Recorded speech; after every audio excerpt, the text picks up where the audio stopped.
Mole and tamales are two of the top dishes made in Mexico, and today we're going to be combining the rich savory flavor from mole with the subtle sweet corn flavor from a smooth buttery tamale. That's right, we're making tamales with mole, two traditional recipes in one. How amazing is that? But before we get started, I do want to invite you to subscribe, like this video, and also click the notification bell. Okay, let's start with the mole. Let's head over to the stove. Come on.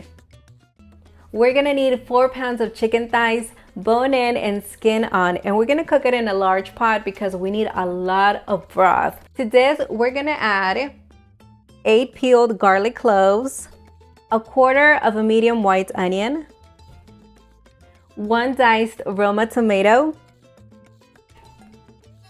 a quarter of a bunch of cilantro, 4 sprigs of mint or hierba buena, and lastly, lightly season it with 1 teaspoon of kosher salt. Oh, we can't forget the water.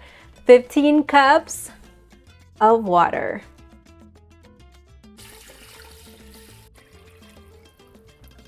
Turn the heat to high and allow this to reach a boil. While that's happening, let's talk about dry peppers. Mole has to have dry peppers, of course. Now, what I have here is 20 guajillos and 5 puya chiles. All I did to prep them was clean them with a damp paper towel because we are going to be running them through oil later on. Cut them open to remove the seeds and stem, and feel free to wear kitchen gloves if you need to. Next, cut them into small pieces. Let's set these to the side and let's check on the pot. This is boiling. Lower the heat to medium-low. Let me remove any of the impurities that rose to the top. Cover it and allow it to cook on a gentle simmer for about 25 to 30 minutes or until the chicken is fully cooked. Place a large pan over medium heat and add about 4 tablespoons of avocado oil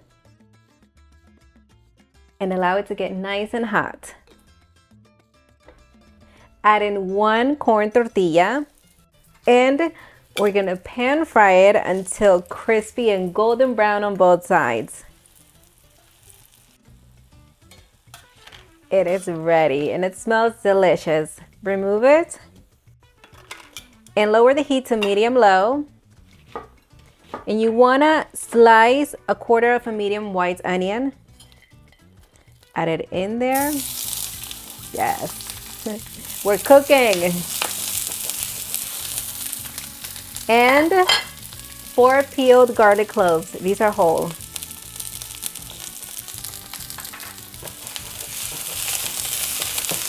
Once those onions have started to soften, we're going to turn off the heat. That way the pan doesn't overheat. And remove the onions and garlic.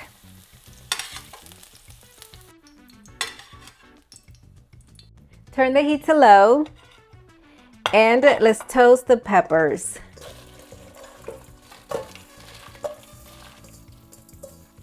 Now you want to stir continuously because you don't want these to burn. It'll ruin the sauce, turn it completely bitter. We don't want that. And it'll take about a minute or two for these to start to release that fragrance, get nice and toasty. Ooh, I can smell them now. Let's remove them.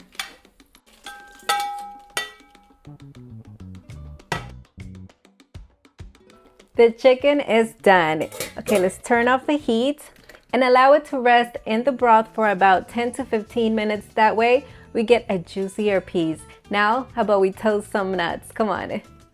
We are gonna be using all unsalted nuts except for the sunflower seeds because they're harder to find. But we're gonna need 10 almonds, 6 pecans, 3 tablespoons of peanuts, 2 tablespoons of pumpkin seeds, 2 tablespoons of sunflower seeds, and 2 tablespoons of sesame seeds. Place the same pan over medium heat because we're gonna toast the nuts, and it doesn't have any oil, barely any, so that's fine. We're gonna toast these until they become fragrant and golden brown, starting from largest to smallest.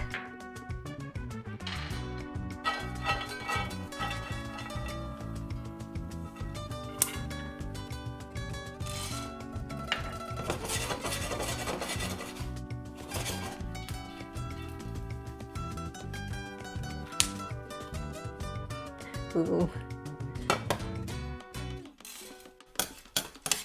These were done quick.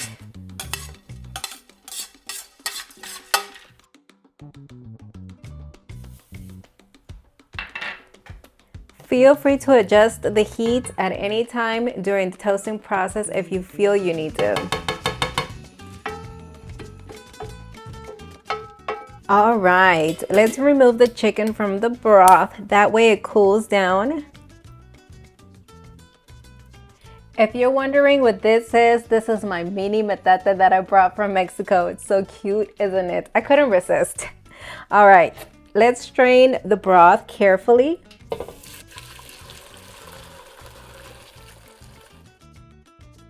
The toasted peppers are right here. I'm gonna measure out 5 cups of the broth. It is still hot, which is good. And pour it in with the peppers. That way they rehydrate and soften. It'll take about 5 minutes.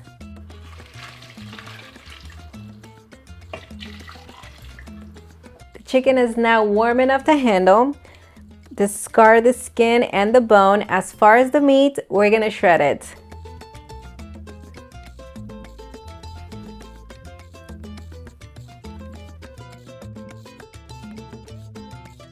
We are ready to blend, and we're gonna do it in 2 batches. The first one's gonna be all the hydrated dried peppers. Add them into the blender. All of this aromatic soaking liquid. The sauteed onion and garlic. All right, cover and blend until completely smooth. And I mean, you have to allow the blender to do its job because we don't want any pieces of red chili skin left behind. Here, let me show you the consistency. Transfer the sauce into a different container because we're gonna need the blender. As far as the second batch, add in all of the toasted nuts together with a fried tortilla. Gonna break it up. And make sure you get every single one of those toasted nuts. Or as much as you can. Add in 2 cups of the chicken broth. Add in 4 whole cloves, half a teaspoon of black peppercorns, and half a teaspoon of whole cumin. Cover and blend again until completely smooth.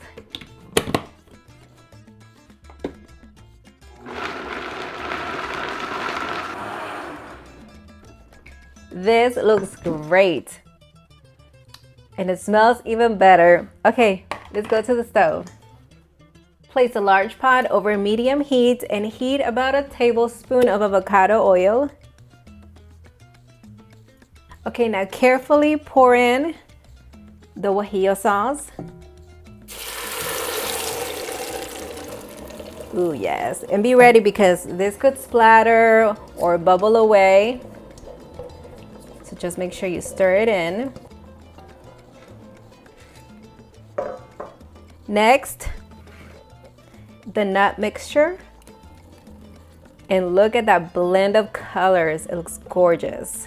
By the way, this right here is gonna act as a thickener, the nuts. Very important in the sauce. Plus the flavor is just unbelievable. That's one of the reasons we don't like to strain the sauces because we would literally strain away a lot of the flavor. So just make sure that blender does its job and you should be good. Add half a cup of chicken broth into the blender. We're gonna get the last bit of that mixture. Back into the pot it goes.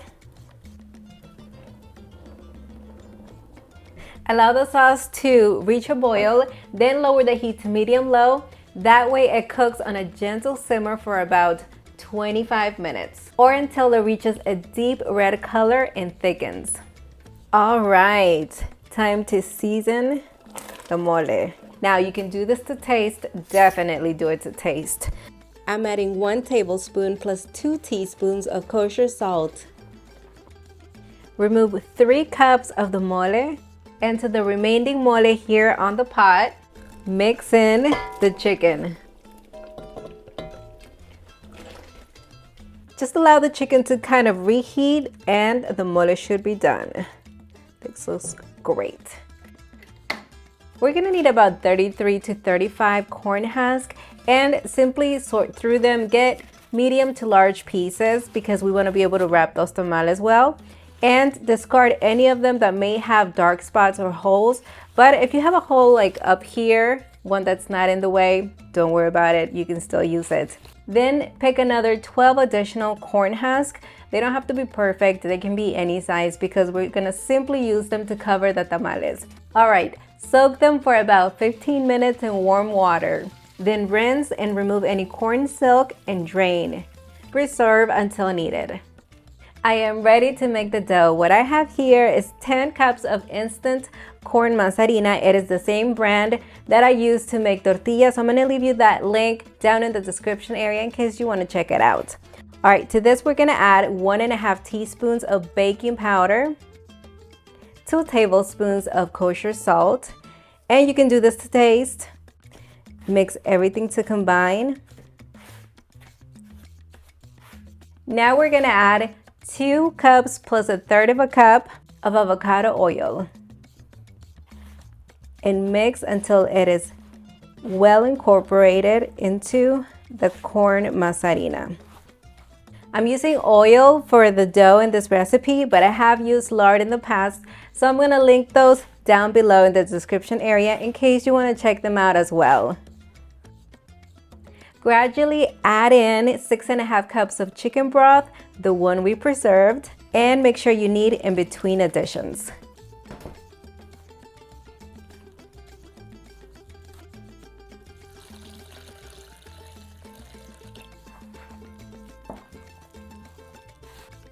All right, there's still some dry patches. I'm gonna add an additional 1/2 cup of chicken broth.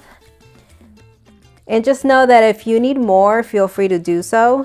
I know sometimes I use more, sometimes I use less, it really depends. So it is perfect at this point.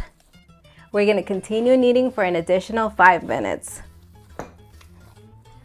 Once done, the dough should be soft, smooth, spreadable, and should not stick to your clean hands. Cover it with a damp paper towel to prevent it from drying out. Place a corn husk on the palm of your hand or a flat surface, the wider end at the bottom. You want to use the smooth side of the leaf. If needed, rub a little bit of oil in between your hands to prevent the dough from sticking to them. Grab some of the dough, form into a ball, then flatten into a disc. Place it on the center of the leaf and spread in all directions. Place a generous amount of the filling, just make sure you can close it, right in the center. Take one end and fold it over to the opposite side. Lightly press to secure. Peel the husk away. Then take the opposite end and also fold it over. Lightly press to secure, tuck, and roll the tamal. Now feel at the end of the husk where the masa ends and fold it downward. And pinch the bottom to enclose everything. And there you have it. So we didn't have enough filling for the remainder 4 tamales, but that is not a problem. Go ahead and fill them with sliced queso fresco, a couple of slices of pepper, and these are chiles de árbol. We are ready to cook the tamales. Place a large steamer pot over medium heat and add about 1 to 2 inches of water. You want it to be right under your base. You don't want the water to touch it. While this reaches a boil, start arranging the tamales. Create a T shape at the bottom and make sure the open side is facing towards the center.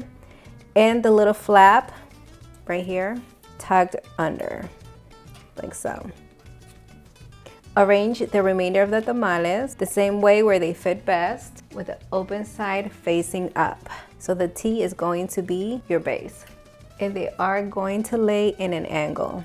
Alrighty, remember those additional husks? Take them and tuck them in a way where they cover the tamales.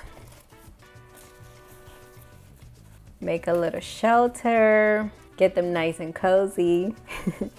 If during the cooking process you don't hear the sound of boiling water, then you're probably running low, so you should definitely add more, and just do it right here on the side of the pot. Cover the pot and allow these to cook for about 50 minutes to an hour, or until they're fully cooked and they don't taste like raw masa. Time is up. I'm gonna remove one to test it out. That way you'll know if the rest are done. Keep them covered. Let it slightly cool down. During this time, the dough will firm up. You will know they are completely cooked if it releases easily from the husk. It's set, does not taste raw, and feels smooth. You can serve them right out of the pot or on a bed of the mole sauce we reserved. Pour some on top as well. Sprinkle sesame seeds and enjoy.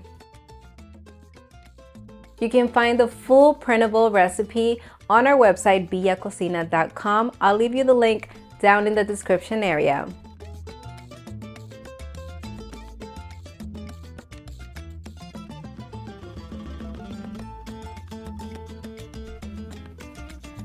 You were gonna share, right? Hi everyone. Oh my goodness. Hold on now, don't tease me like that. I mean, sure, you can have some of this tamal. I mean, we have a whole pot back there, but go right ahead. Something else.